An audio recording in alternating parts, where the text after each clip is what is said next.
Hello everyone, আসসালামু আলাইকুম। Finally Oppo A17 এই ফোনটি বাংলাদেশ মার্কেটে চলে আসলো।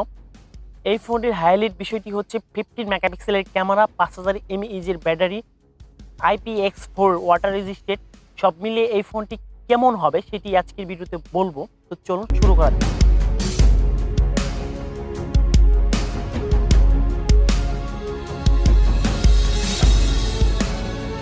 Oppo A17 এই ফোনটির ডিজাইন নিয়ে যদি কথা বলি, সেক্ষেত্রে বলতে হয় ওপোকে এখানে 10-এর মধ্যে 10 দেওয়াই যায়। ডিজাইনটা আসলে ফ্ল্যাগশিপ লেভেলের মতোই করা হয়েছে। এর ব্যাক প্যানেলে যে ফিনিশিং দেওয়া হয়েছে এটা কিন্তু লেদার ফিনিশিং।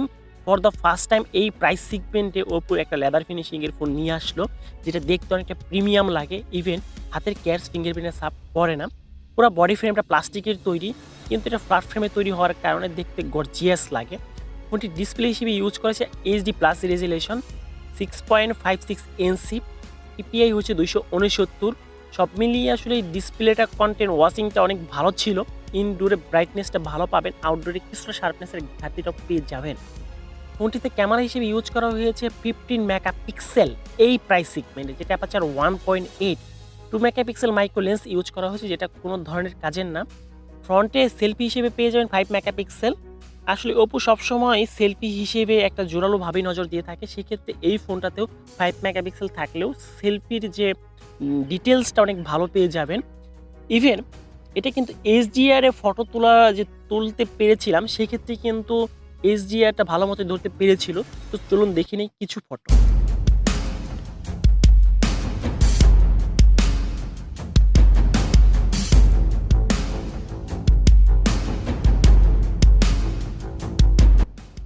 ফোনটি পারফরমেন্সের যদি কথা বলি, সেক্ষেত্রে মিডিয়াটেকের G35 12 ন্যানোমিটার একটা সিপিইউ ইউজ করা হয়েছে, যার সর্বোচ্চ clock speed 2.3 GHz।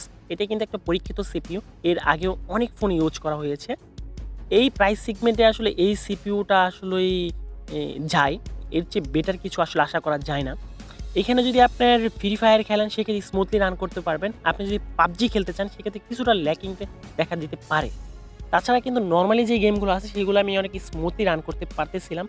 At a time আপনার 5 থেকে 7টা অ্যাপস রান করতে পারবেন। এর বেশি যদি আপনি করতে চান, সেক্ষেত্রে কিছুটা ল্যাগ দেখা যেতে পারে।